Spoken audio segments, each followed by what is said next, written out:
Hey, welcome everyone. I hope everybody's doing good, staying happy and healthy as we navigate through this pandemic. And on a good note, or so it seems to be a good note, Wisconsin is beginning to open back up, which for me is good because I get to finally go in and get a haircut. I don't think my hair has ever been this long in a video before. In fact, somebody actually made a comment on it on the last video.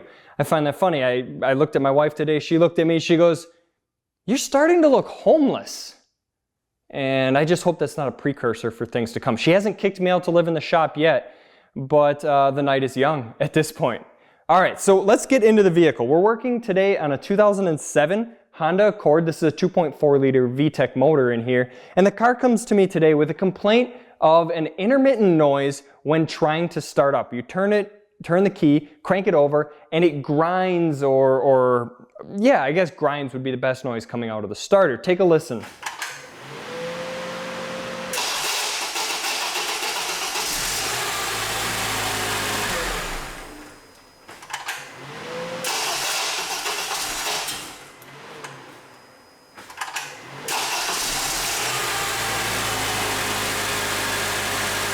So as you can tell, that's a terrible noise that you really don't want to hear coming from under the hood of your car. Now, a little bit of backstory on this car. This car came to me last December, so about 5 months ago, for an intermittent starter complaint where the starter would turn over slow. It didn't feel like the starter was doing what it's supposed to. The customer described it as the vehicle cranked over slow even though it had a brand new battery. We did a voltage drop test on the starter cables. Everything else looked good. It just needed a new starter. The starter was old and worn out. It was a tired starter. Put a brand new starter in to the vehicle. Customer left happy as can be for months. About 2 weeks ago, this starter began acting up, and it's been getting progressively worse. Mostly only happens cold. Now, for a situation like this, I don't know what you guys do in the shop, but personally for me, when I'm dealing with a situation like this, I don't go ahead and just tell the customer, oh, just needs a starter, we'll throw one in and it'll take care of it. There would be nothing worse than pulling the intake manifold off of this car to access the starter, to pull the starter out and find that you have a flex plate or a flywheel, depending on which transmission setup you have, but finding that component all chewed up and shredded. Because on a traditional starter car like this the starter is going to kick out a gear and spin that gear. So it's gonna move and then it'll turn.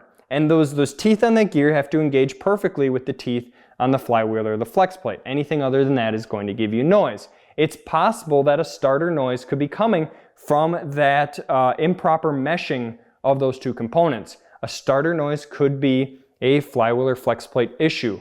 When I removed the old starter, there was no noise. There was no issues with the flex plate or flywheel. But if I told the customer, yep, just needs a starter, we'll go ahead and warranty that thing out. It was only 5 months ago. It's not going to cost you anything. Now all of a sudden I open up, I pull the starter out and the flywheel or flex plate is damaged. Putting a new starter in there isn't going to fix it. Now the customer is going to have to spend thousands of dollars to either pull the engine or the transmission, whichever is less labor, whichever is easier, to gain access to that component to change it out. We don't want to set our customers up with the improper expectation when we're dealing with something like this. Now, unfortunately, this vehicle does not give me any sort of access holes that I could go through. It doesn't give me a window that I can look through. It doesn't give me anything like that I know of to be able to look at the flywheel or flex plate without removing the starter. So it looks like we're going to pull apart half of the intake manifold, gain access to the starter, but that's the way I sell it to the customer. We have to investigate and inspect the system prior to figuring out and quoting out exactly what it's going to cost. There's going to be some teardown involved prior to telling you, hey, maybe it just needs a starter, or hey, it's going to be thousands of dollars worth of parts and labor to fix this car. We got to set our customer up with the right expectations. So without any further ado, let's get right into it.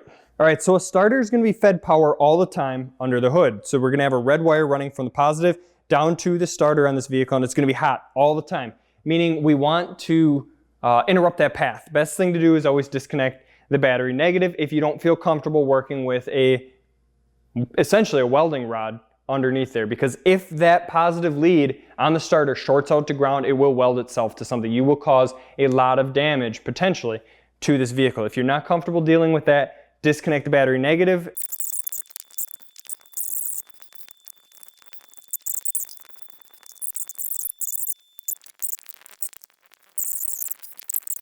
All right, so right under here is going to be our connection to battery positive. This is 100% live right now. So not only do you need to be careful if you're taking this off, that you don't let this cable touch anything, but if you're using something like an all metal ratchet or something, and you turn this thing and it shorts out against ground, you've just created a path between ratchet and intake manifold, or ratchet and anything else that's connected to ground. So just know what you're doing.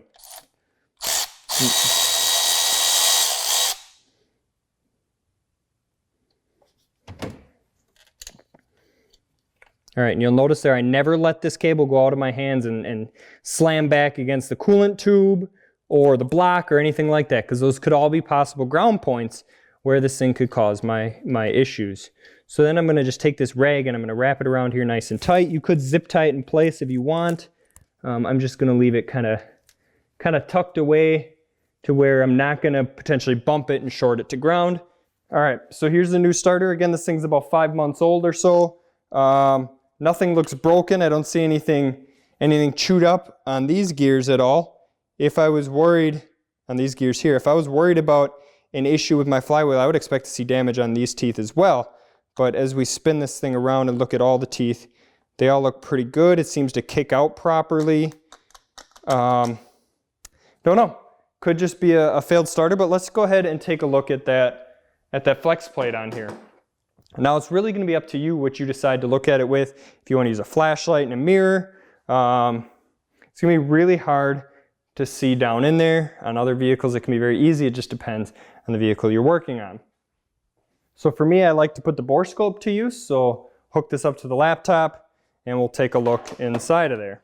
All right, so as you can see by this picture that my borescope is bringing up right now, the teeth look good in this single spot. Now remember, this is a big gear that's basically attached to the flex plate. So there could be other areas where our problem actually is, and again, this is an intermittent problem, so we could have teeth ground down in a certain spot that aren't ground down here. So it's always a good idea to go ahead and inspect the rest of the flex plate by turning the engine over. So what we're going to do, we're going to bar the engine over by hand.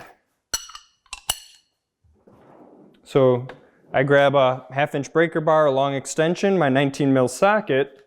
So before I start to spin this around, you'll see here that I put a paint mark on the flex plate itself. This is so I know when I've made one complete revolution to make sure that I've inspected the entire flex plate on here.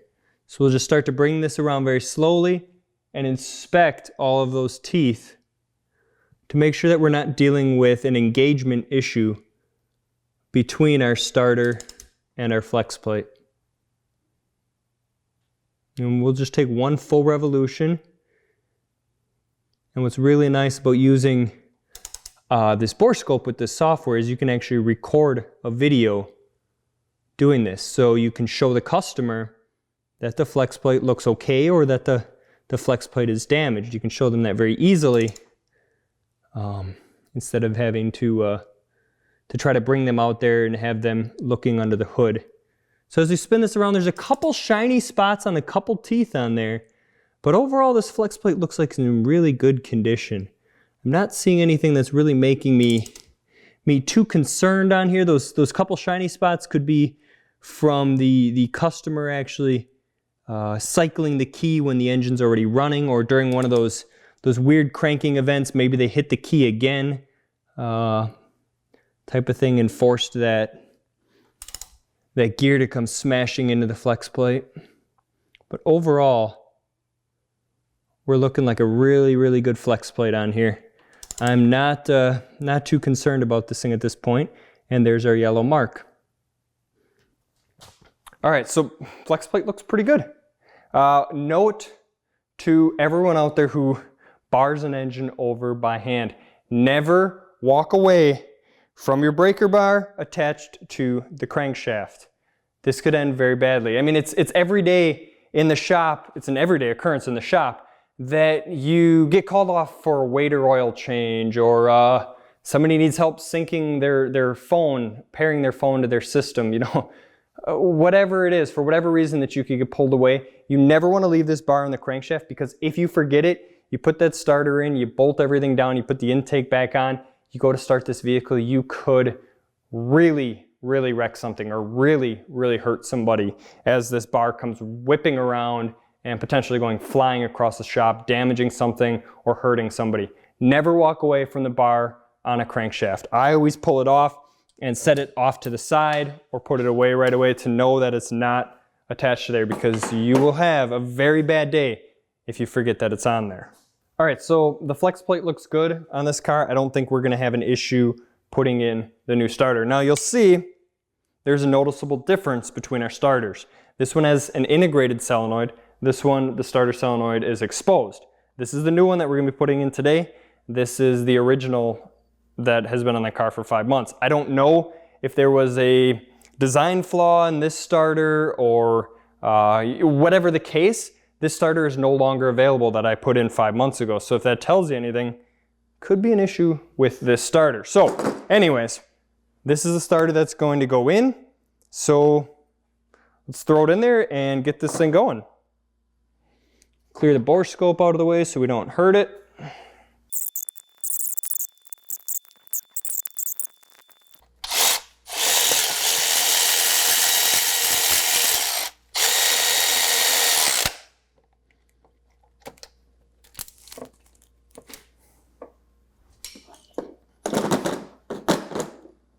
Okay, so you may have noticed how my ratchet stopped there.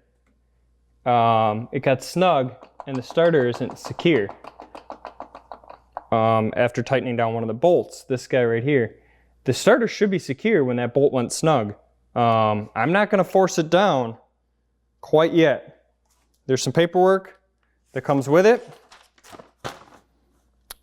Attention! You may have received an external starter solenoid that is designed to install and operate to the OEM standard with no modification necessary. No modification necessary. I'm beginning to doubt that. Okay, so what I'm going to do, very cautiously, I'm going to take my ratchet by hand, very carefully, and I'm not going to risk cracking the bell housing on the transmission over this. I don't like that at all. So to just do a little bit of comparative testing, nothing hyper accurate, but close, we're at 20, let's call it 23 millimeters thickness where that bottom bolt is going to install against the block. And on our new one,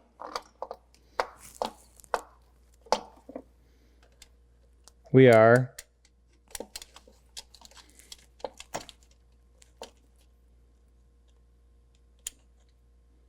less. On the new one, we're at about 20 millimeters. So we're about 3 millimeters less, which explains the gap in there. Now, really, it's up to you at this point what you want to do. Now, in this case, we have a bolt with, let's call it an inch and a quarter of threads. Nice, solid, fine thread bolt going into the transmission bell housing. If I were to force this thing tight, it's possible I could crack that transmission bell housing. I don't really want to do that. Is this thing going to properly hold if it's maybe 1 or 2 threads less, if I put a washer in here to give myself more spacing? Yeah, I think it's going to properly hold. You guys probably can't tell, but there are 3 threads on here that are completely clean. It's possible this thing never even threaded all the way into the transmission in the first place. So I'm going to do what I think is the smart thing here and put a washer or 2 under the head of this bolt instead of potentially cracking the block on this VTEC motor. It appears that for whatever reason the surface that's been machined on this new starter is not quite perfect. Which leads me to questioning of course, what else isn't perfect with this new starter. Let's pull it back out. All right, so again, we're obviously working with a different starter, you know, external solenoid on this one. So I expected there to be some differences. Let's make just a couple quick measurements. So the top mounting hole on the old one that came out of there is, call it 30 millimeters. The top mounting hole on this one is, call it 30. So about the same. That looks good.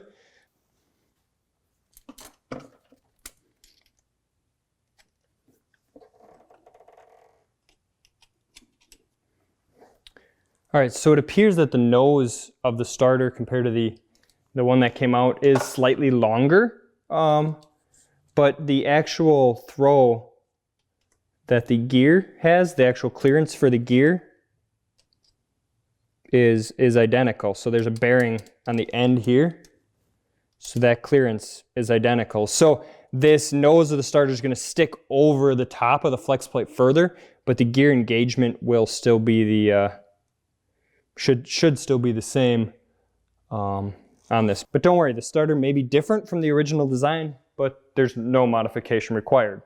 Okay, it says so in the instructions. So I guess the top hole with the smaller bolt, the smaller, skinnier bolt, we're going to not put a washer on it. It appears that the machining appears to be the same, and then the bigger 17 millimeter head bolt will get a washer or two. Ooh. All right, so two washers in there this time, and the starter is now tight. So we just had to make up a little bit of that clearance. So I agree, yes, the bolt does not go as far through the block and into the transmission, into the bell housing as it did by like what, 3 millimeters. Is it going to make a difference in the long run? Probably not, but if it fails for whatever reason, don't worry. I'll do a video on it and we'll discuss that failure at that point.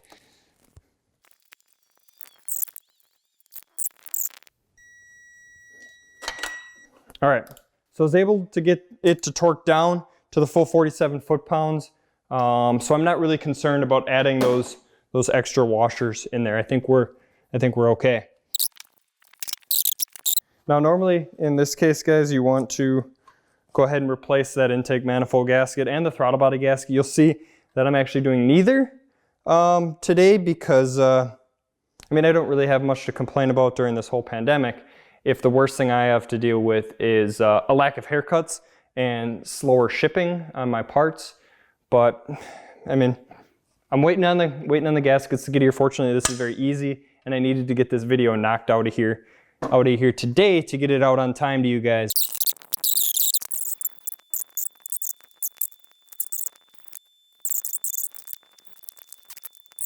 All right, so that could have been possibly the longest starter inspection, flywheel inspection install that I've done in a while, just because sometimes when you're dealing with stuff like this, that's apparently a modification in the design from the original, you're going to deal with something, some stuff that's different. It's just part of what comes with the trade. The big thing is to know what to do when you run into something like that. Check out the instructions if there's anything in there. Unfortunately, these instructions didn't assist us at all, but if there are instructions there, make sure you look at them. If they have a tech line or a hotline number like we do, you can give us a call and look for advice type of thing. The worst thing I could have done is force that larger 17 millimeter head bolt down into the block and into the transmission and crack something. This way we got a bolt with 2 washers behind it, and that's just the way it's going to be. At this point, time to fire it up and see if our hard work paid off. Go ahead and put the regular prop rod back in because I don't really want this thing to fall down and smash.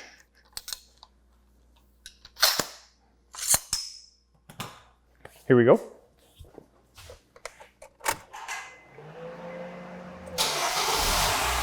Oh, that's so quiet. Let's try that again. Oh, it's singing to me.